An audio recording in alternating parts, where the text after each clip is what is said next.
Wednesday, hump day, aka hockey night. And I am back in the Sportsball room, boys and girls, with all my memorabilia and paraphernalia. And of course, on the audio version, you will not be able to see it. But it is quite the treat as we bring you the Sky Lounge podcast, episode number 313. Sportsball Phillip with the side of Refball, Untitled Rant. My goodness, how long I have waited for hockey. You have no idea, man. But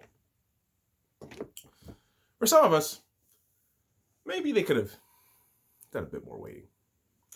Or, I mean, in his case, I suppose the season can't get here quick enough for him to pay off his debt. And of course, we're talking about Evander Kane. Yes, Evander Kane. Reports came out a couple of days ago that he has filed for bankruptcy because he is $26.8 million in debt. Wow. So San Jose Sharks forward Evander Kane is notorious for being a very, shall we say, energized hockey player, right? And as a Vegas Golden Knights fan, I see this jackass a lot because the Sharks play in our division with the Vegas Golden Knights in the Pacific. At least this season, it's going to be the fucking West Division. But we see this motherfucker all the time. We see him in the playoffs. We see him in the fucking regular season. We see him in the goddamn preseason. Okay? And so, Evander Kane coming to Las Vegas consistently probably doesn't help the matter. But to go $26.8 million in debt, my dude, you got to figure your shit out. This goes beyond hockey. It's more about you as a human being, Evander. You got to find that focus and discipline in knocking off all the fucking deadwood shit that got you here in the first place. And I'm a nobody, man. I'm just a guy on a camera talking this shit. And a lot of times, too many faux pas to list. Okay, I can admit that. But I'll tell you what. $26.8 million in debt. You're not even 30. And you have all the skills in the world in the hockey realm. Yet you put yourself in this hole. Like, I just genuinely don't understand it. And I know at this point, a lot of people are like, have some sympathy. Have some sympathy. Why can't you empathize with the man who's suffering from an addiction problem? Because you are a human being with a fucking brain. This thing called the brain, the mind, is the most powerful tool ever. And you are misusing it. You aren't even using it.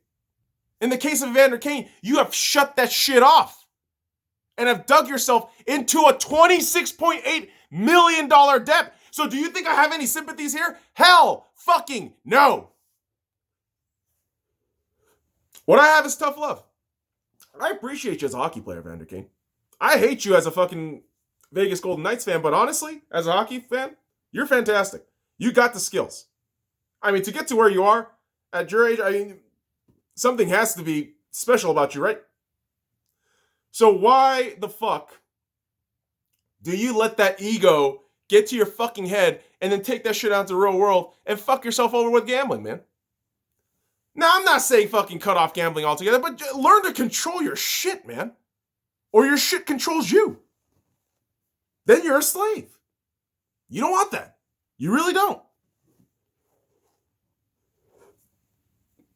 I can test this, man. As somebody who is a slave to a lot of the temptation and vices in my life, when shit controls you, you don't think rationally. You don't really think like a normal fucking human being should. Which is, A equals B, right? B equals C, and yada, yada, yada. But, well, not that level of association. I guess I made the wrong example there. But regardless, man, Evander Kane, figure your shit out. Get some help. If you can't do it yourself, get some help. It's okay to ask for help. You're a goddamn NHL player. You should ask for help. Because you athletes get manipulated a lot. Now, I'm not saying all athletes are naive and shit. No, far from it. But there are young athletes who get manipulated all the time by bad crowd, bad agents, just bad environment. And I think in the case of Evander Kane, there's a lot of that aspect too. But again, it comes down to you. It comes down to you, man. It comes down to you. I mean, I can't believe that chant, pay your marker, it's funny, but at the same time, it's kind of fucked up and it's sad, but at the same time, it's infuriating. So I'm going to keep saying that shit whenever I see Evander Kane now. Oh, well, he's probably going to beat your ass up in real life. Yeah, probably, but is that really going to erase your problems, Evander Kane? No. Like, I never understood that shit. I'm going to enact physical violence on you because I don't agree with you. Okay. How's that going to change anything? Am I going to learn something? Are you going to learn something? Are our paradigm shifts, like any of that shit going to happen? No. You're a fucking moron.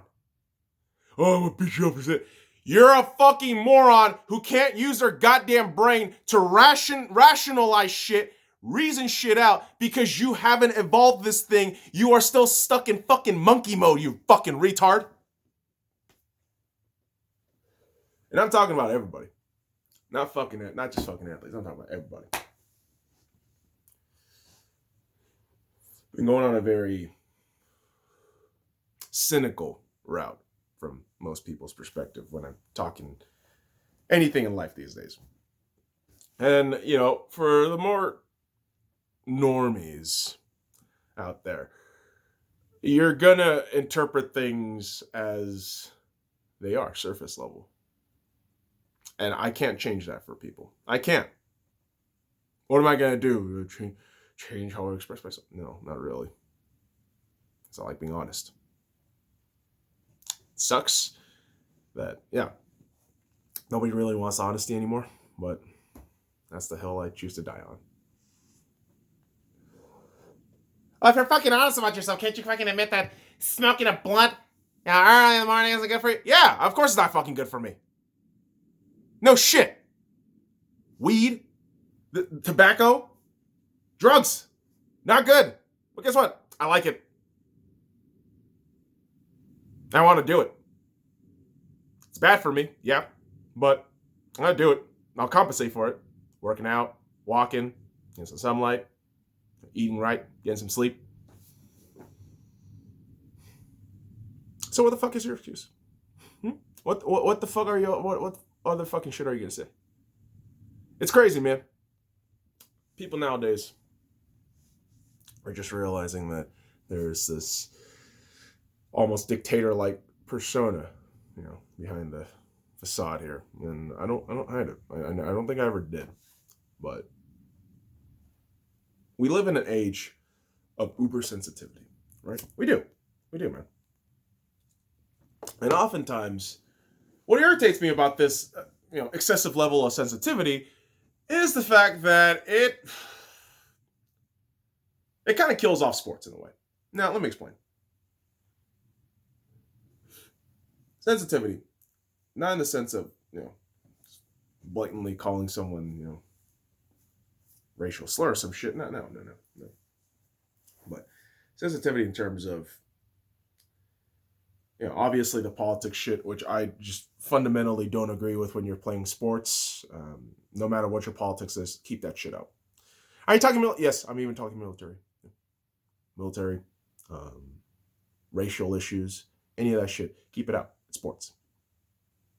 Straight up. Sports is just the meritocracy of the most physical beings being the most dominant and being able to win. Or vice versa. I mean, an underdog coming out and beating the shit out of a fucking beast-ass dominant team. This is what sports is about. It's not about your fucking story. It's not about none of that bullshit. So fuck out of here with that. And I'm an old man when it comes to sports. I mean, just give me the sports. Fuck the commercials. Cut all that shit off. Just give me the sports. And I understand the way sports economics works right now. It doesn't work that easily. It's not that you can't work that out so purely in terms of how I want it, which is just give me the sport, kind of like a live sporting event where you don't see any of the fucking commercials. I mean, that's the ideal situation, ideal scenario. But you got to work with what you got, right? At this point. And so, my whole deal nowadays is just, mute the television and just watch the action. I don't want to listen to commentary. I just want to listen to the action as if I'm in the game. Maybe put on some, music for myself and just enjoy the ride. Because, most other motherfuckers just ruin shit for me. That's real. But I'll tell you what, man. Hockey, though. Hockey on AT&T Sportsnet, the fucking Vegas station. I don't really mind them. I honestly don't. Maybe it's the fact that it's the first, professional sports franchise in Las Vegas history. But, man, something about the Vegas Golden Knights, it does something to me. It does something to my brain. I mean, obviously with all my teams, right? Kind of rambling there a little bit. But what I do mean to say is I'm fucking excited for hockey coming back. Kids, it's Wednesday. It's hockey night. January 13th. Shout out to my brother Ryan. But, man, hockey is going to be fucking great. I mean, you have quite the lineup of games today. And I'm going to look the shit up here because I don't have the shit memorized. I do know the Penguins are facing the Philadelphia Flyers. I also know the Montreal Canadiens are facing the Toronto Maple Leafs, Vancouver Canucks, and the Edmonton Oilers. I want to say the Chicago Blackhawks and the Tampa Bay Lightning. I could be wrong on that, but I'm going to double check here. Yep. And the final game should be the St. Louis Blues and the Colorado Avalanche. And the Vegas Golden Knights will be playing the Anaheim Ducks tomorrow, 7 p.m. Pacific Standard Time. I can't wait, man. I mean, hockey's going to be back. I mean, obviously, yes, my Vegas Golden Knights take the highest priority in terms of emotions, time, dedication to watching the sport, all that shit. But I'm just excited hockey's back, man. World Juniors got me all hyped about hockey. Now I'm in like peak level of just wanting to watch this shit because I'm tired of the NBA. I'm tired of the woke league of Chinese basketball. I'm so sick of this shit. I'm a Lakers fan. I'm spoiled as fuck. I know that, but holy fuck. That Houston Rockets game last night, I couldn't watch it. After halftime, I'm like, there is literally no point to this game. Nobody in Houston is trying. James Harden is a fucking cancer, and LeBron James is just toying with this fucking team. What the hell is the point? So, beyond that, right, NFL is going to be coming to a close in about a few weeks.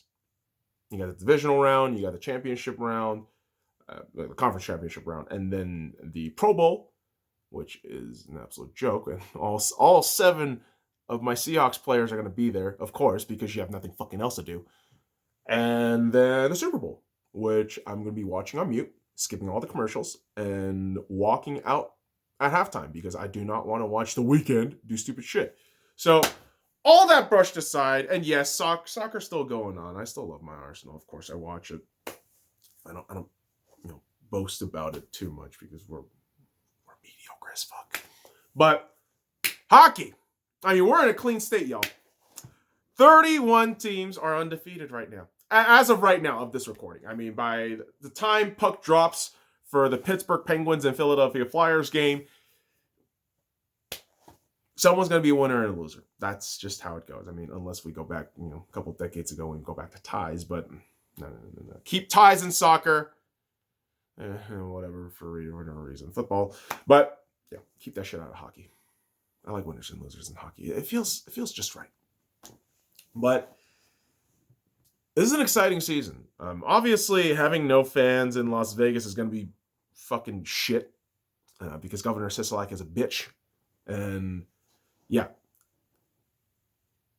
Making policies off data, which is so inherently misconstrued to the point where you're basing lockdowns and quarantines off of a 1.4% death rate in a span of 12 months. Actually 10 months, but yeah. This is why the state is dying. You have 2 professional sports franchises in the Raiders and the Vegas Golden Knights, and they are collecting no ticket revenue. How do you think that works, genius? It's unbelievable. But regardless, I'm excited about hockey coming back. And, maybe throughout the course of the season, maybe if the financial means become available and readily, taken care of, might consider going to a game out of state because, quite frankly, I'm not fuck Las Vegas right now. I mean, Sisolak's a bitch again, but exciting times. Hockey's back. Hockey's back. In the sea of shit, we do have a beacon of light in sports ball. And of course, I tell everybody, man, Seahawks fan, right? I mean, I had the fucking jersey right behind me. And as a Seahawks fan, you'd think I'm fucking distraught, being salty about everything. I mean, to be fair, I am pretty salty about a lot of things. But that's just me on the regular. But with the Seattle Seahawks, I don't really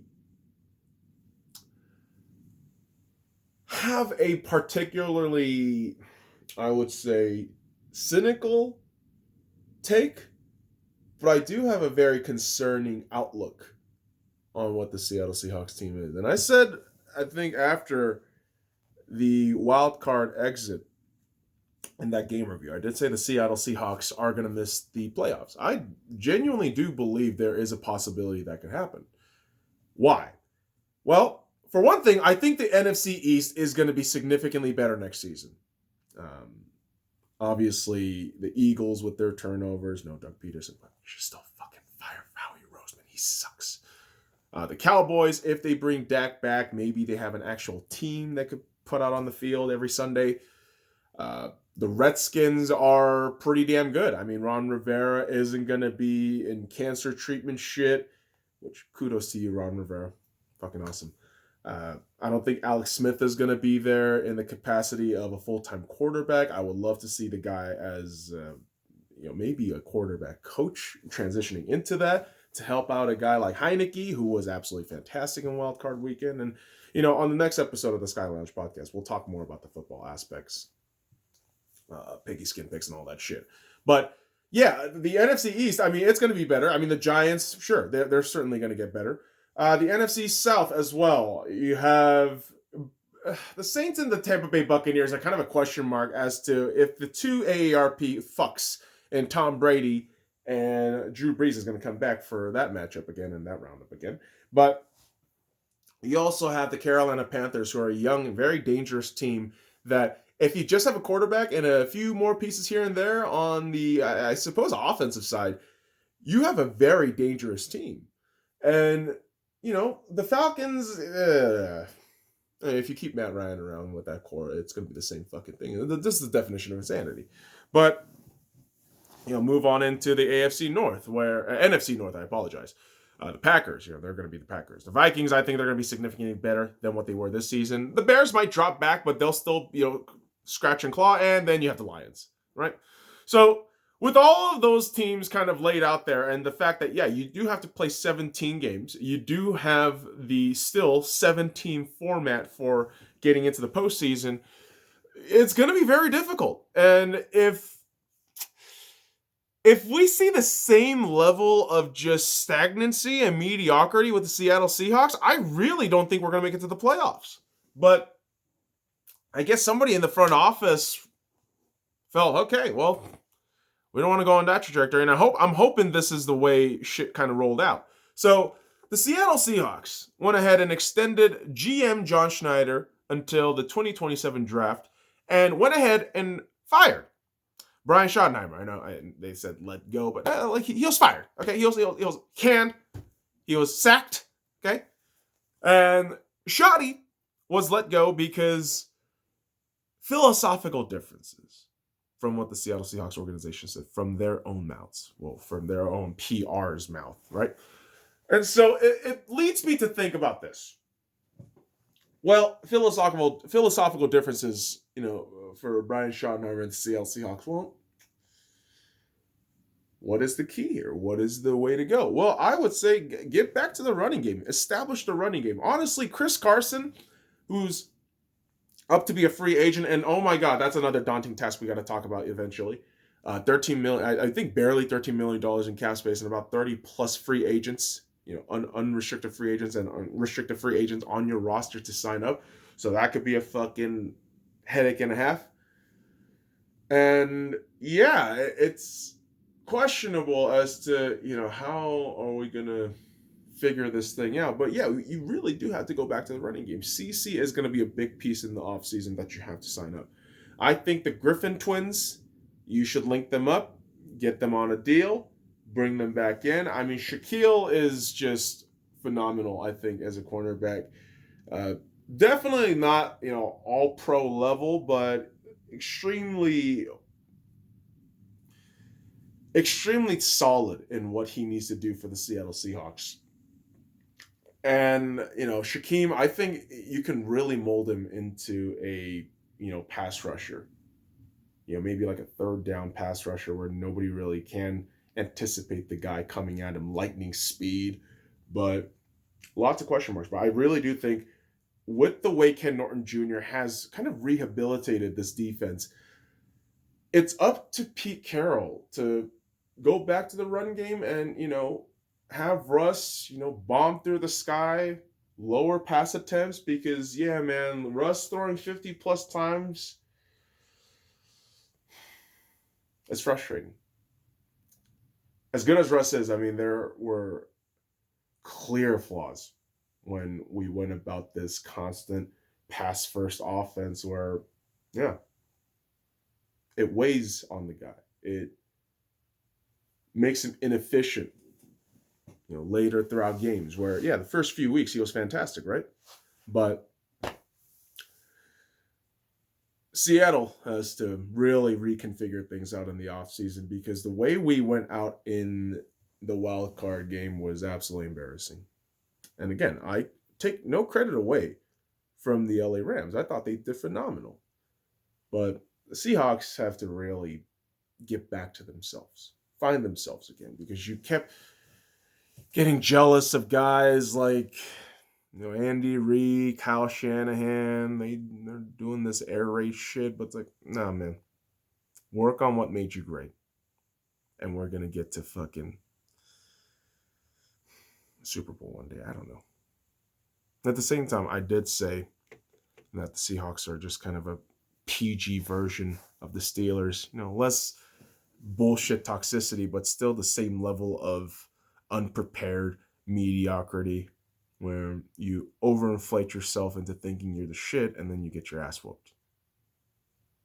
Yeah. So it's a lot of ego going on in the Seahawks squad at the moment, in my opinion. And I think reassessing yourselves is key, boys. Really is. I thought Russell Wilson played like an arrogant prick all year long. I love him. But again, I thought his body language, his impatience on the field was something that we really have to address. We really have to figure out. Offensive line clearly needs a bit of a revamp. And yeah, get a fucking tight end. For the love of God, get an actual tight end. And man, I mean, we really need to go back to that run game.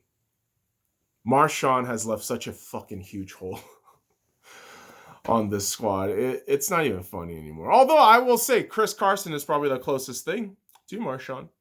I mean, he might be the inheritor to the, solid running backs of, great Seahawks team. You got Sean Alexander, Marshawn. I'm looking at CeCe. I'm looking at CeCe right now and thinking, well, if he's not injured, I think CeCe's going to have a fucking fantastic season. So, again, offseason is a long one for the Seattle Seahawks as they have to see all of their opponents move forward in the playoffs. But it is what it is, man. Life moves on.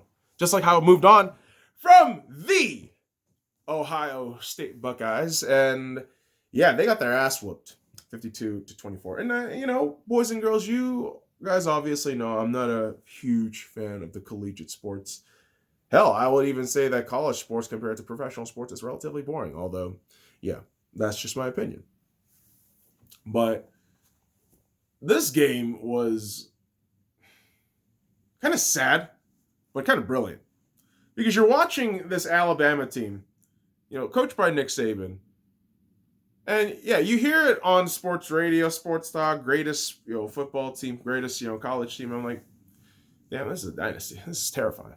Like, damn. Like, they even have this shit in college. Of course, I mean, you can't ignore all the fucking backdoor deals that all these big schools got. But, on the field, man, I mean, Alabama was just better. And Justin Fields and that Ohio State team, they just kind of got their ass kicked. But, if you're a resident of Ohio or any kind of Ohio Sportsball fan, you're not really, crushed. I mean, especially if you're a Browns fan. I mean, good Lord. You're fine. Browns beat the fucking Steelers. It's a great time. But, kids, like I said, I can't wait for hockey. I can't. It's going to be great. In a couple of hours, puck's going to drop. I'm going to be a giddy little schoolboy and just watch as Sidney Crosby takes on those young cats and the Flyers and Carter Hart. Carter Hart? Is that his name? Yeah. Goalkeeper for the Philadelphia Flyers? Yeah, should be. But that's how much I need to just dive back into hockey. So excited. But I think I'm going to cut the episode here for now, kids. And again, I will be back tomorrow to discuss the Piggy Skin Picks wild card weekend as it happened and all the kind of ramifications from that. Obviously, we're going to kind of minimize the Seahawks talk a bit because we did a whole bunch here. And I believe on Friday, I'm thinking about doing another Piggy Skin Picks related episode. But stay tuned, kids. I'm going to have a couple episodes out here throughout this week and weekend. But, inconsistency be thy name in the Sky Lounge podcast. But that'll do it for me here, boys and girls. And hey, until next time, fuck off.